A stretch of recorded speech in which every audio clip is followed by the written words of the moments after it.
Peace to the gods, peace to the gods. Yusef here. Today, I want to talk about something that I feel needs to be addressed.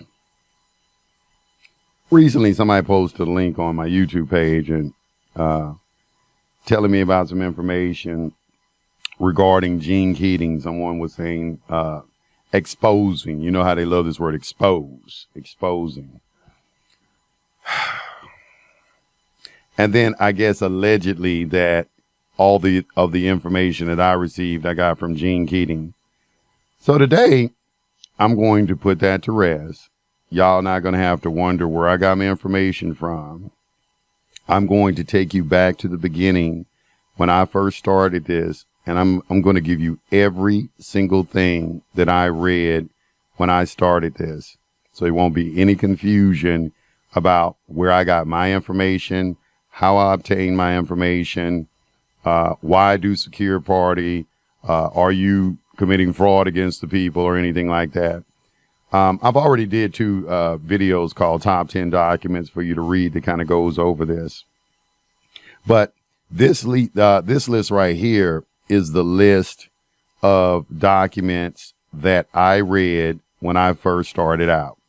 This is everything I had when I first started out. And I don't know if it's in the exact order that I received everything, but this is how I started out, okay? I started out with a document called Creditors and Their Bonds, which to this very day is still my favorite document. Anybody that listens to me knows I'm always talking about that.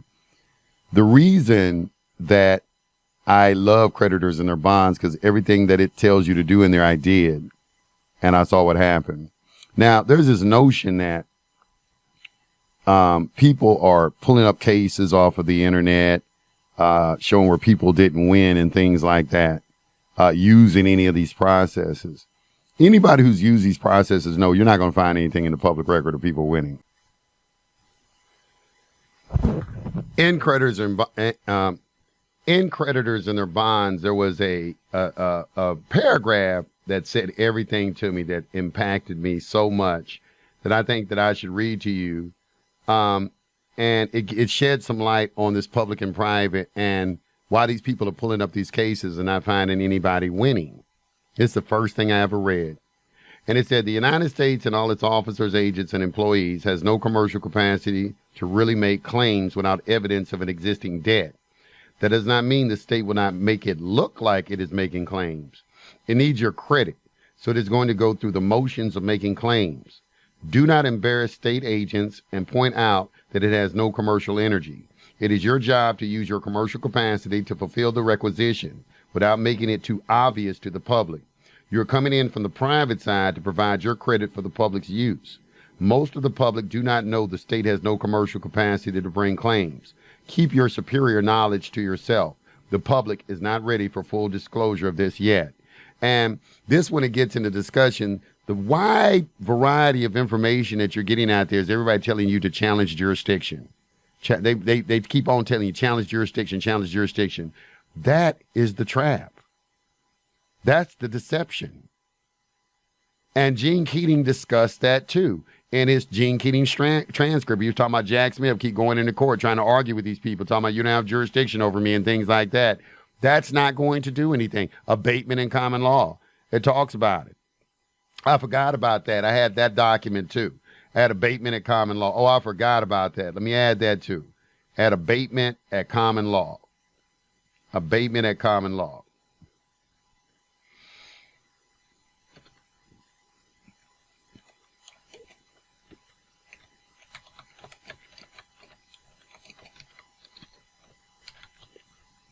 I had that one too. I forgot to add that one on there. I had that too. That was one of my foundational documents I read first. And that's on abatement in common law is talking about right to travel. And a lot of the right to travel documents that you see floating all over the internet have borrowed excerpts out of that particular document. Abatement in common law. All right, so here's the list once again. Creditors and Their Bonds, Dealing with Presentments, Gene Keating Transcript, Gene Keating Prison Treaties, Cracking the Code, 3rd edition, 10th chapter, lawgiver.org, Moorish Freedom from Legal Slavery, clerk's praxis, nature of the remedy, 1099 OID, the matrix in the U.S. Constitution, court survival guide, one man out, abatement at common law, American jurisprudence, Black's Law Dictionary 8th edition, United States Code annotated, U.S. Supreme Court Digest Lawyers edition, United States Code Services, and Official Code of Georgia annotated. The only document on here that you probably are going to have a hard time finding is U.S. Supreme Court Digest Lawyers edition. Everything else you should have pretty easy access to. You can Google any of these on the internet for free. Just put the name of the document, put .pdf after it, and it's going to pull up. All of these documents, this is what I read. Okay, this is the foundation of my education. So kill any notion out there that I just read Gene Keating's material.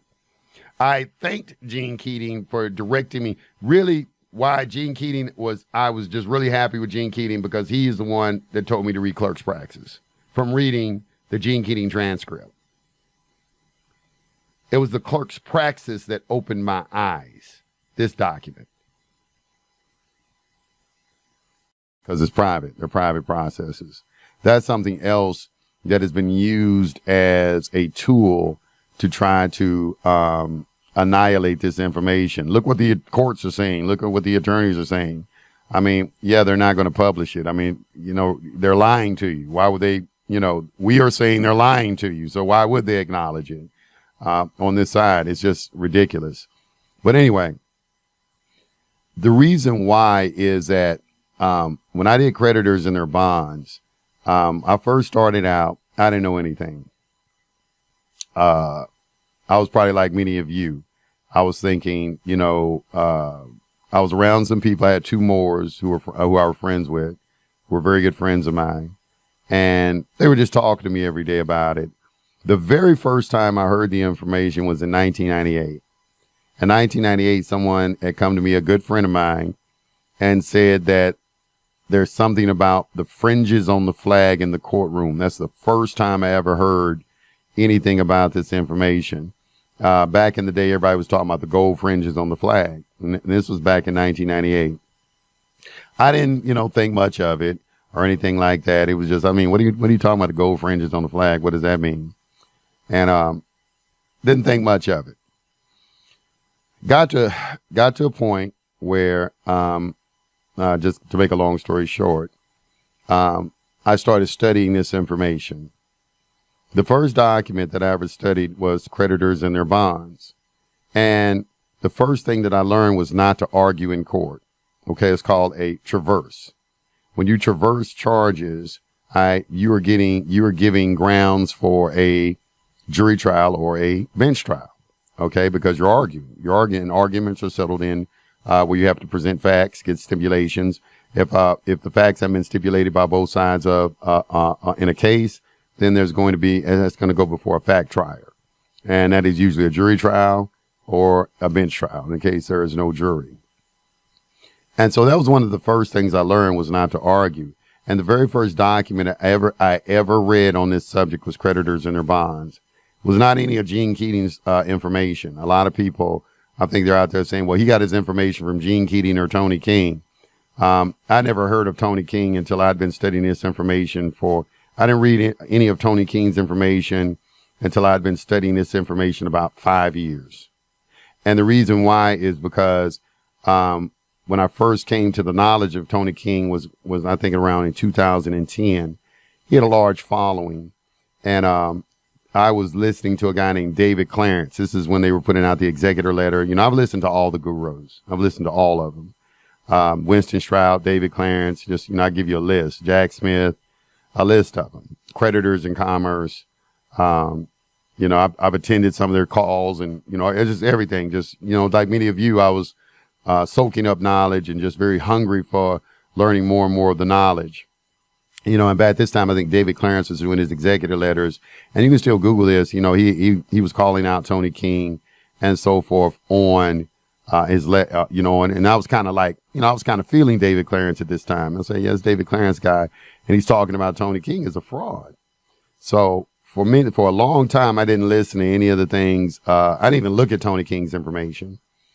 One of my friends had actually attended Tony King seminars. I'm sure y'all have heard of Jonah Bay. He also attended a lot of those seminars and got information from Tony King. He affectionately refers to him as Jerry Curl Juice. And I've never met the man. Never met Tony King in my life. Don't even know what he looks like. Later on, my friend passed me some information from Tony King, and I started studying it about the DTC. And I'm going to show you some things that made me kind of change my opinion about Tony King. I'm going to show you where I got, the stuff from Gene Keating. And now this notion about Gene Keating, let me talk about Gene Keating real quick. I only had 2 documents from Gene Keating when I first started reading this. And this is what I give him all of his credit for. And there's a third document I read called Securitization 101. That was very, very good too. But I got that later. When I first started studying this, there was only 2 documents I had from him. And one was the Gene Keating transcript, and the other one was Gene Keating prison treaties. And people will act like as if you just read that document and that's where you received all your information. That's not how I do things. How I do things is I read what the man says and I go back and verify it for myself. I go back and double check it. And while I will admit that Gene makes mistakes in a lot of his documents and things like that, because he's a little older now and things like that, the man is on point with a lot of the things that he says when you go and do the research. The reason why a lot of people can put information out saying that this is all fraudulent information or it is bullshit or something like that is because of how much study is required to be able to see the truth. It's not very easy. Just someone giving a cursory observation of some information and then passing judgment on it, to me, is irresponsible and slanderous. And to me, it's irresponsible in the sense that you're not having the highest duty of making sure that your people get all the information as possible. When I read Gene Keating's transcript, this is when I first heard about GSA bonds and about clerk's praxis. Okay. The clerk's praxis. Those are, and his prison treaties, because he tells you to read that. Those were 2 of the primary things that, that I read. And I'm going to make an audio book off of these. If you're paying attention on my website, I'm making audiobooks out of everything that I started off reading because I want people to understand me, the foundation that I had, where I learned everything. All right. So you don't have to go and ask anybody. I'm giving the list right now. And let's just go through the list real quick. There's about 16 documents I had. Well, not 16. It was I'd say about 10 documents I had, and the rest were all law books. And those documents I had was creditors and their bonds, dealing with presentments, the Gene Keating transcript, the Gene Keating prison treaties, cracking the code 3rd edition, just the 10th chapter. I did not have the entire book. The only thing I had was the 10th chapter, which is a very good chapter. Shows you how to put liens by using a common law copyright on your name. Okay, study that very intensely. Has a very great section on there, how to sign your name without liability. Very good. I think everybody should read that. Also had a document, as you can see on my YouTube page right now that I'm reading. It's called lawgiver.org, Moorish Freedom from Legal Slavery. I had a copy of Clerk's Praxis. I had a copy of Nature of the Remedy 1099 OID. I had a copy of the document The Matrix and the U.S. Constitution. I had a copy of the document Court Survival Guide, which I have used in court quite successfully. And I had one called, those were it. Those are the 10. 10, which I guess what they would like to label as Patriot documents or something like that. And all of these documents don't deal with secure party. Court Survival Guide doesn't deal with secure party. The Matrix in the U.S. Constitution doesn't deal with secure party. Nature of the Remedy doesn't really deal with secure party. Clerk's Praxis certainly doesn't. Lawgiver.org does talk about it. Of course, Cracking the Code does. Dealing with presentments doesn't really talk about it. Neither does creditors and their bonds. However, there is a presumption, I think, in creditors and the bonds that you've already did a secure party process. It basically tells you how to discharge mortgage and how to do an administrative process. But these are the documents I read. Very few of them talking about secure party. Oh, and there was one other document I had. I almost forgot.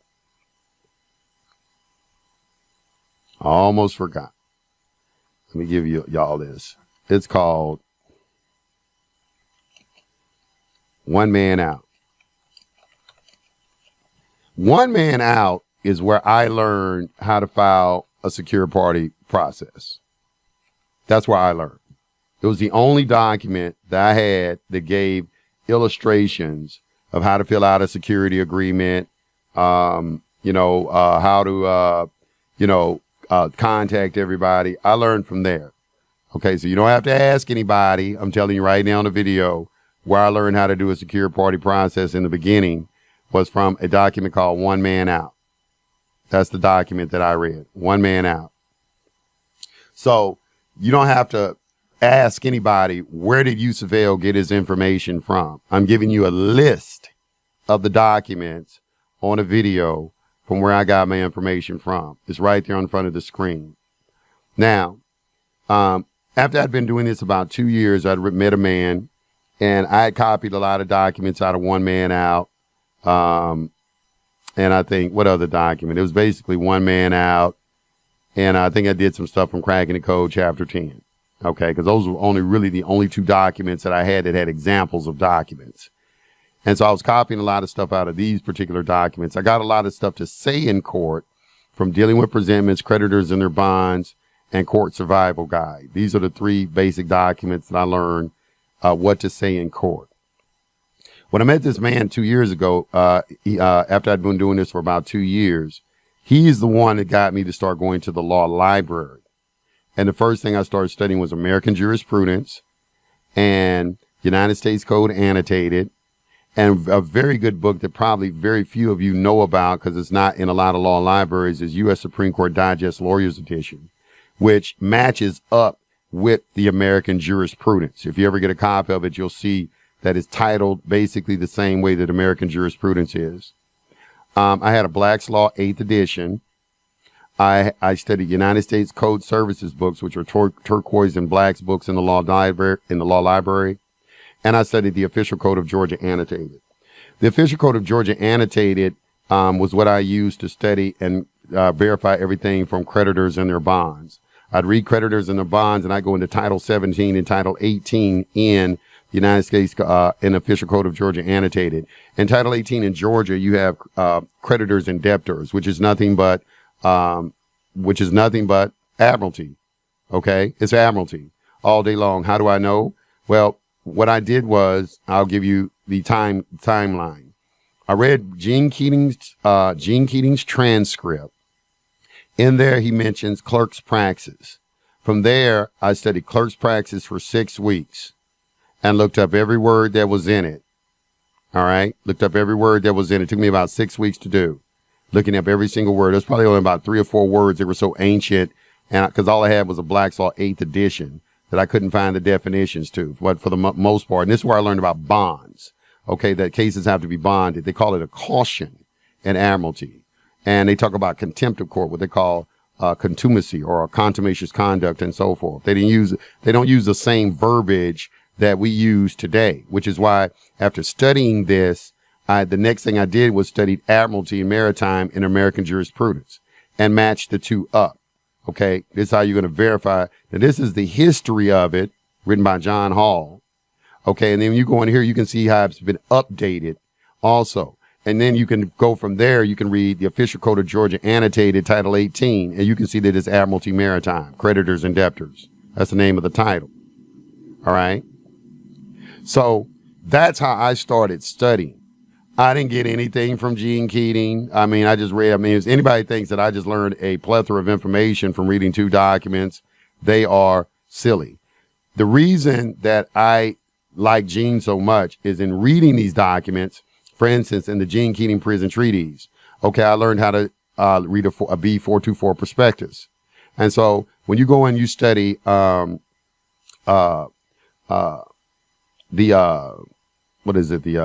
private prison industry, okay, Correction Corporations of America. Okay, I went and got on the sec.org website, and I'll show you that right now. Okay, this is seccinfo.com. This is where you can look up securities and things like this, and you can just put in prison, in here and do a search, and here you'll see CCA Prison Realty Trust. Okay, Gene Keating is talking about it's a prison trust. When you go and read the Gene Keating prison treaties, you'll see he got the symbol on here as PNZ. The man did the research on it. I went behind him and looked at it. You click on it, it's CCA. I have an account with them, as you can see. Use Avail. Okay, and I did the research behind it. I didn't just read Gene Keating's information and then just accept on its face what the man is saying. I went behind him and looked up the information myself. I said, well, let me go and see if this man, what he's saying is true, which is what these people don't do. Okay, they're just content on slandering people, making videos and trying to say, oh, let's expose this individual. And then they'll show a record of where they failed in court and so forth. I can show records of a lot of people failed in court. Hell, I failed a lot in court. A lot. More times I won. And the thing about that is that's part of the learning process that a lot of people go through in attempting to learn all of this stuff. But if you're going to go into court and attempt to represent yourself, I give you props just off the top for trying to assert your rights. Because the flip side of that is I've been all over the country, and to consult an attorney, I haven't seen an attorney do one thing for anyone.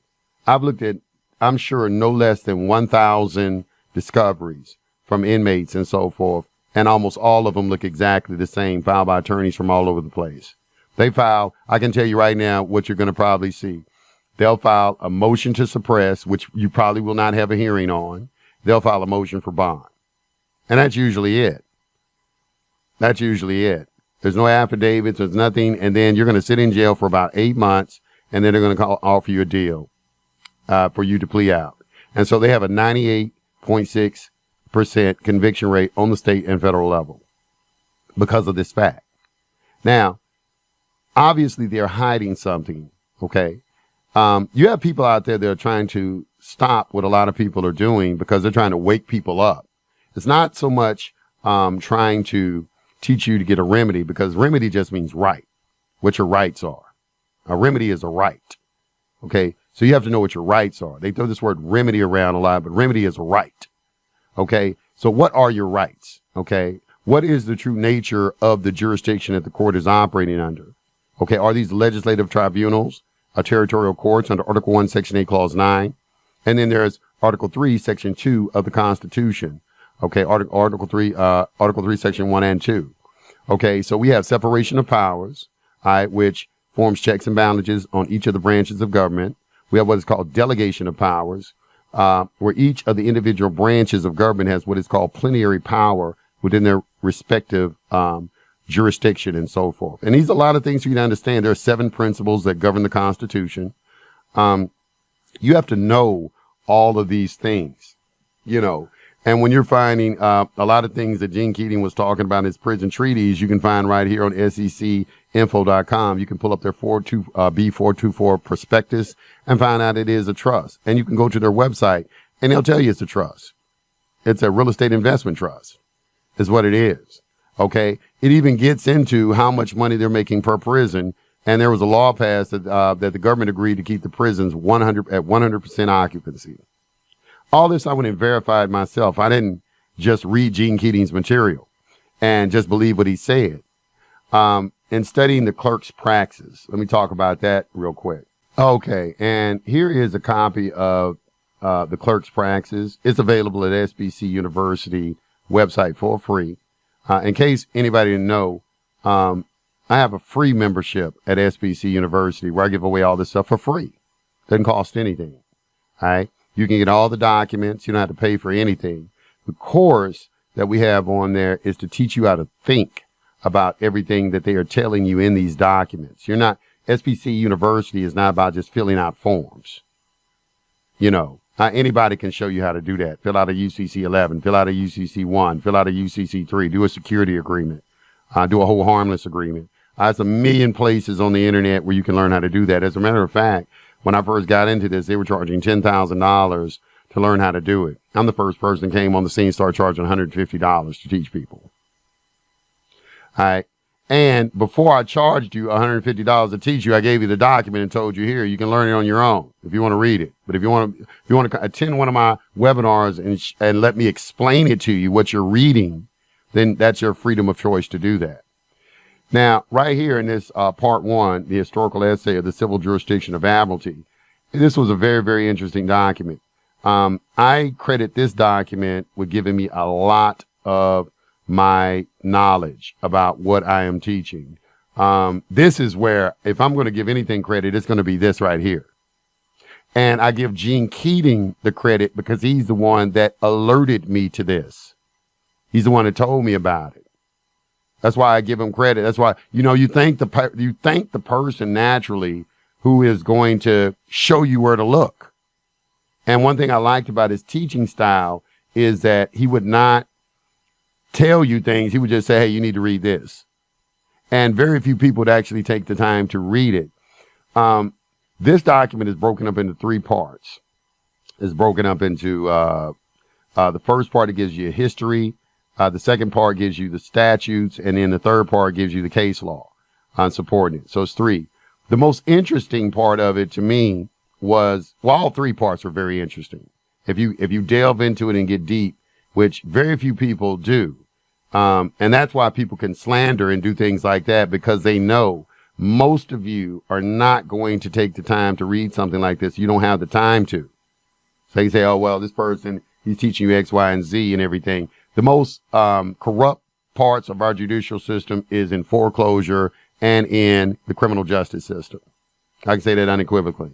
All right. And everybody knows it. I've been all over the country and everything talking to different people in the foreclosure. That's why I don't do foreclosures anymore, because your houses, everybody knows about the robo signing. Everybody in America should have got their home free and clear, the robo signing.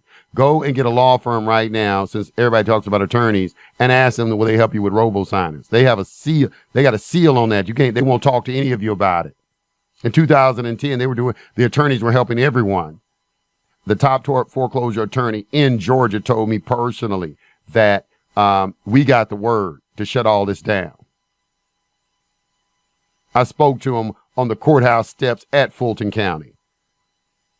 That's where he told me, face to face, because we were having a discussion about seized. I asked him, I said, well, how can you do this mortgage? And in the verbiage of it says that I guarantee that this property is seized, which means I own it outright and I'm buying it from you. And it says for a loan, we get it. And he told me, he said, you're right. I've talked to a lot of attorneys, right? And I'm not an attorney, but I've talked to a lot of them. I've talked to attorneys regarding Tony King's information, okay, where back in the day in 2010, people were trying to use that number on the back of the Social Security card. I tried to use it, and I actually went to an attorney's office and gave him some information. He asked me how I know this. Then he explained to me what I needed to do. And this is when you get into Operation Circular number 1. And there's a document on my website that was someone posted it. I don't know who posted it, but they talked about the DTC, how you have to form a trust, go to the DTC, and then you have to draw those funds down into your TDA account. And that is exactly what the attorney explained to me.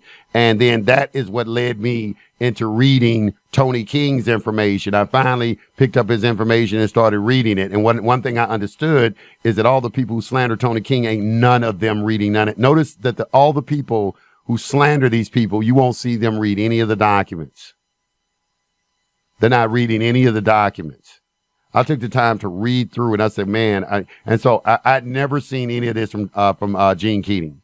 Gene Keating was at Tony King's seminar, but I don't think Tony King got any of that from Gene. I don't see any evidence in anything that I've read from Tony King that he got anything from Gene Keating. But Gene Keating did an extensive amount of research on GSA bonds, the DTC, bonds, all kind of things. All right. That I went behind him and studied myself and didn't agree with everything that I read. Didn't agree with everything I read, but a lot of it I did agree with. But this is where you want to really start your research. They have something called Benedict on Admiralty too, where you'll see the bonds and things like that. You'll also see in the official code of Georgia annotated, for instance, when I was reading creditors and their bonds, what made me, start to see things with that, and I'll show you that real quick. Now, right here, you can see this official code of Georgia annotated. And I used to, everybody who would be always in the law library studying, they catch a case, they'll be studying Title 16 and Title 17, primarily. And I just happened to see, I'm saying, what is this debtor and creditor? So I clicked on it and started reading it, and I started reading debtor-creditor relations. And you see right here, creation of a relationship of debtor and creditor. Whenever one person by contract or by law is liable and bound to pay to another an amount of money, certain or uncertain, the relation of debtor and creditor exists between them. And I started reading a lot of case law. For instance, like when you have child support, that's a debtor and creditor relationship and things like that. And I started seeing this FIFE, where when you are convicted of a crime, it's executed by a FIFE. I learned that from Gene Keating. But I didn't just believe it, what he said. I found it. I went, and what I did was, you have to go to the law library. You can't read just these cases on the internet. Okay, if you're just reading it on the internet, you got to go and pull the book off the shelf and see the citations of authority that are under each of the codes. And you have to read those case law under the code, and it's going to give you a wealth of information. Okay, and I've done videos on this. It's not that I haven't done videos on all this stuff. I've done videos on all this stuff. I started getting into this also, and like, what was that? It was, I think it was right here, attachment proceedings. All right. And I had to go in here, and this is where I started finding out about the bond requirements generally. All right. And you'll see in here, they'll give you, right here, no writ of attachment, which is a warrant for an arrest, shall issue unless accompanied by a bond with good security, conditioned to pay the defendant all costs and damages that he may sustain in consequence of the issuance of the writ of attachment in the event that the amount claimed to be due was not due, that no lawful ground for issuance of the attachment existed, or that the property sought to be attached was not subject to attachment. The bond shall be in a sum equal to twice the amount claimed due in the plaintiff's application. The bond shall be presented to the clerk of the court, where the application provided for in section 18-3-9 is sought to be filled for approval by such clerk prior to filing of the writ of attachment. So after reading this, now where did I get this from? Well, what I had read was a document called, how did I know to look at this? I read a document called Creditors and Their Bonds, and I'll show you that real quick. And this is Creditors and Their Bonds. And if you Google this on the internet, you see this. I'm the one who put this document up. I'm the one who did the graphics on it. People have passed it around. This is not the complete document, though. This is not the complete document. All right. But it starts off in a good section of it. There's a whole section of it that is missing from this particular document. But this is the one that I put together because it was all I had at the time. I did this about in 2010. And it started. But right here, you'll see it does a lot about bonds for credit authorizations. Bond is always evidence of a debt, straw man implied partnership. Very high level document, written very well. And I'd be interested to see an attorney read it and try to dispute some of the things that are being said in it. Okay. Like, for instance, I learned about the bond. It's a case into this case bond section. And you'll see right here, and I'll read it to you. It said, this bond is in the nature of a replevin bond. A replevin bond was formerly used in common law equity when there was a dispute and one party chose to file a claim in court against another party in possession of property in dispute. The moving party was required to bond his charge or claim before he could get temporary possession of the subject property. The replevin bond was double the value of the subject property. Part of it was to indemnify the sheriff who seized the subject property from the defendant in possession. The order part was to guarantee the defendant would be reimbursed at least for the value of the seized property if it were not returned to him in the event he won the case. Now, I read all that there. So what I did was I went over to this and I seen that this has to be double the amount. Okay, so we can see that this is a bond requirements generally. So we can see this is in the nature of a replevin bond. All right, to bond a case. And then I got down here and I started seeing, what I see,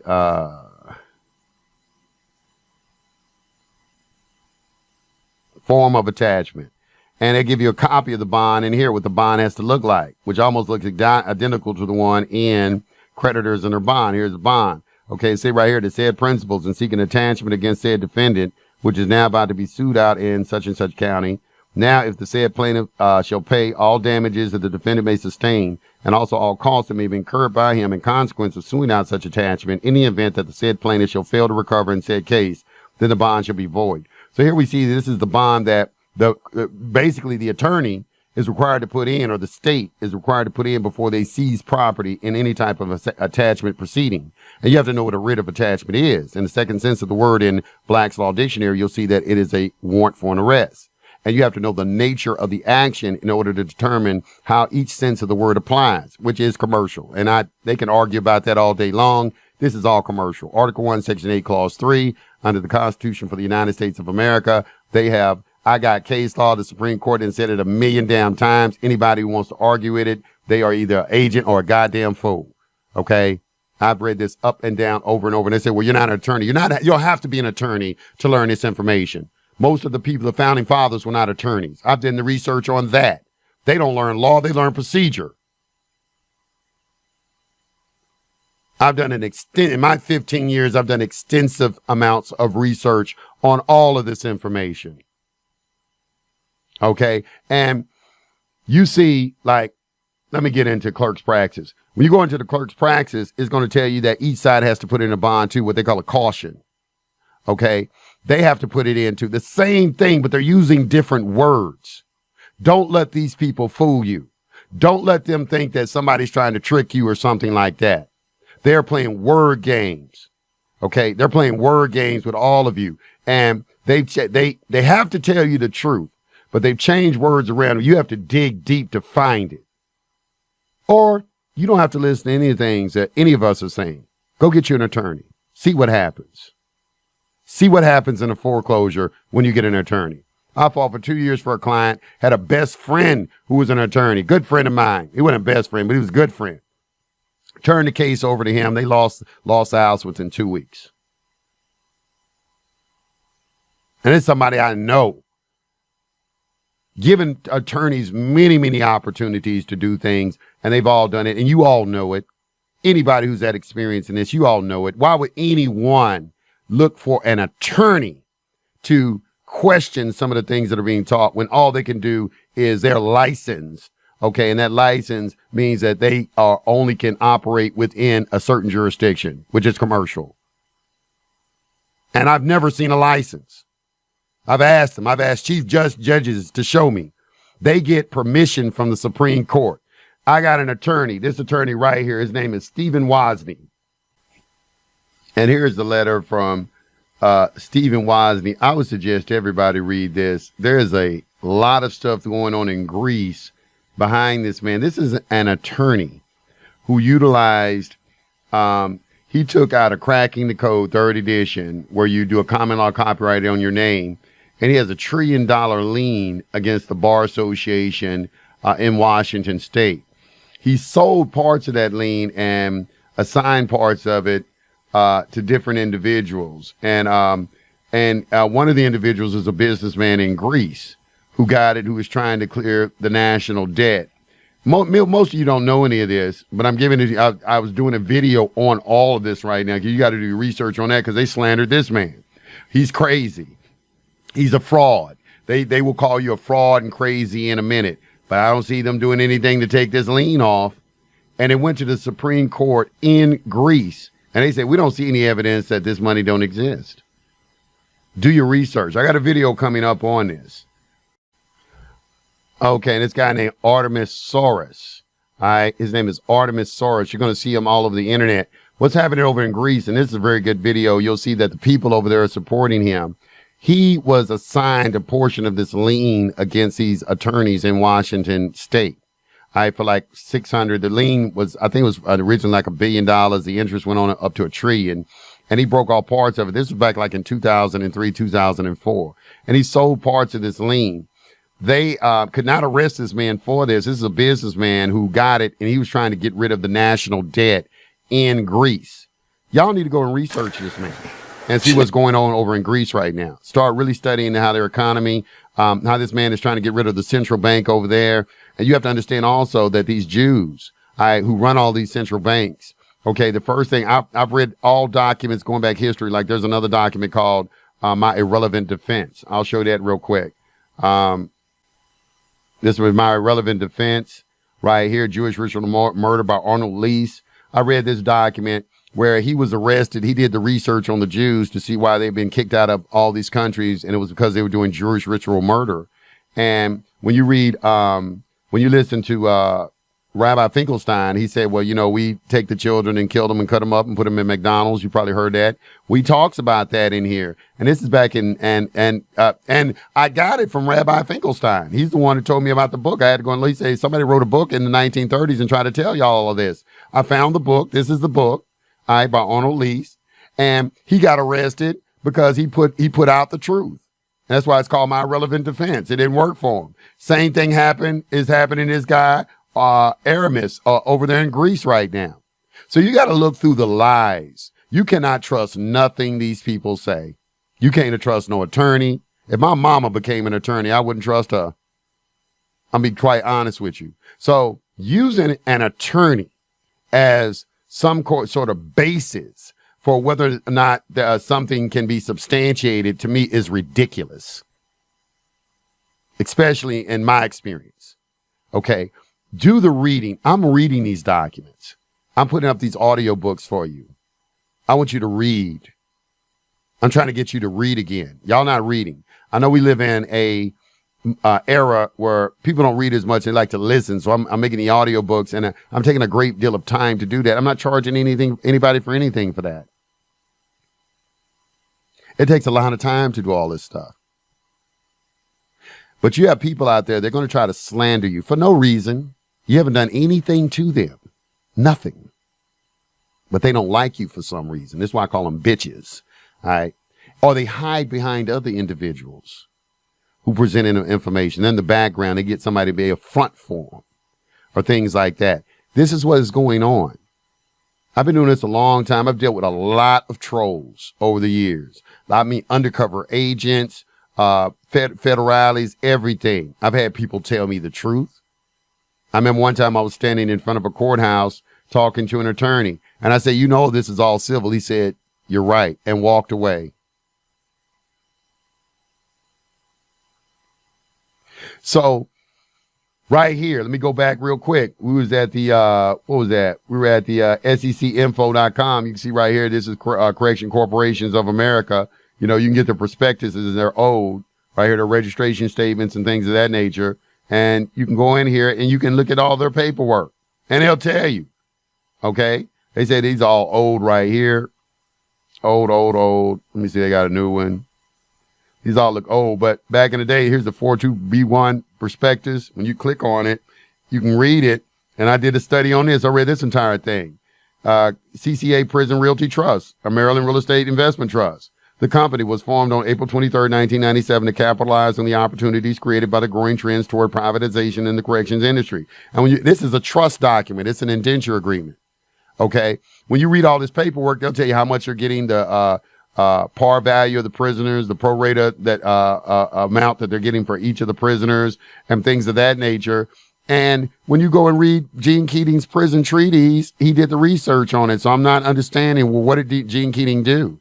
Why is it that people are saying, well, you got all your information from Gene Keating? Well, I got my information where to look from Gene Keating. I went and did my own research. And I'm telling you right now, you need to read all of these. If you don't read it, then all you're going to be is susceptible to people telling you, well, that's not accurate information.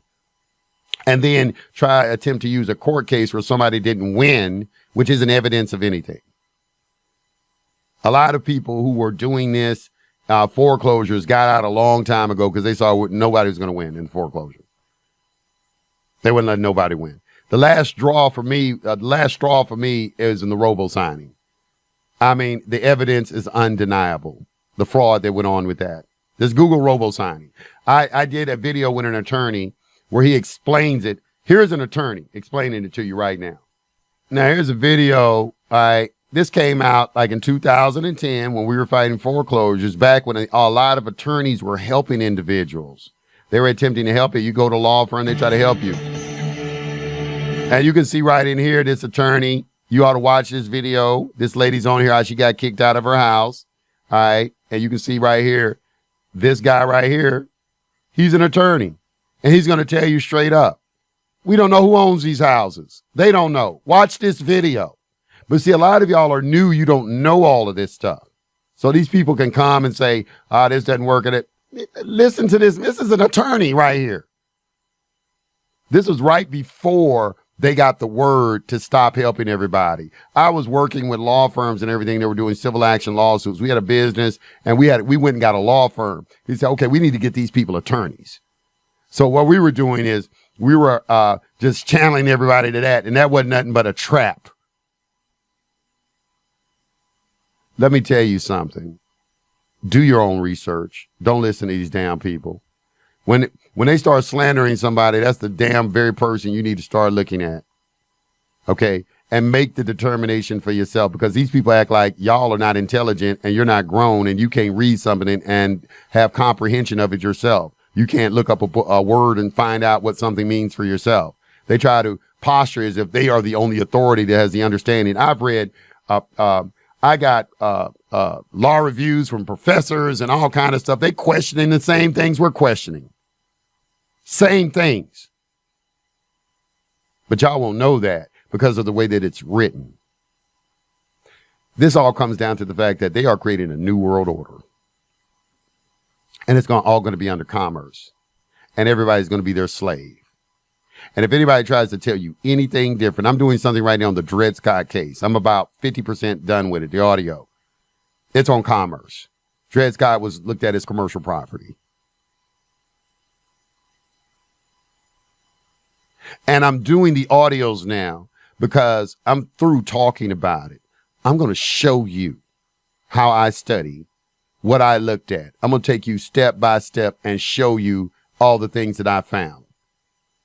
So if you think you're coming to SPC University to fill out some fucking paperwork, all right, and somebody tells you that, they just never been on SPC University. All they're going to do is say, oh, he's charging money for information. No, we're not charging money for information. It's a university, just like the name says. We're over there learning about different things. I do webinars. You're a member. You get to attend webinars. I just did 4 webinars right now. I'm going to do one probably tonight, tomorrow. Okay. When we talk about processes, I spent 3 hours. I did, just to give an example, I talked about a certificate of non-response. I took about 2 hours talking about it. I'm not going to just take you and just show you how to fill out a document. We're going to go through the UCC. We're going to study what is a holder in due course. UCC 3-302. What is a claim and recoupment in UCC 3-305? What is a claim to an instrument? UCC 3-306. What do these words mean? What is knowledge of something? Okay, UCC 1-202. What do all these words mean? What these codes are talking about? UCC is a codification of the law merchant that's been around for at least 6,000 years. It's Admiralty. Howard Freeman helped me understand how they changed the names of it. If you just study your state statutes on writ of attachment, just go writ of attachment. Look at all 50 states and look how they jumping around. It's located all over the place in all 50 states. Georgia just happens to be the most transparent state, I think, in the union, and showing you what's going on through their codes. I just wanted to make a video real quick and talk about this. Once again, here's the list of everything that I studied with. You don't have to ask nobody where I got my information from. Here's the list. Okay? You don't have to do that. All right? This is United States Supreme Court Lawyer's Digest. I put a lot of information out of this on negotiable instruments. And the United States Code Services, obviously, annotated. The United States Code annotated. I didn't use USC. I used United States Code annotated and the official code of Georgia annotated. Okay. This is the list I studied when I started. This is everything I had when I started. So if anyone asks you, where did he get his information from? You direct him to this video and you show him this list. Peace to the gods.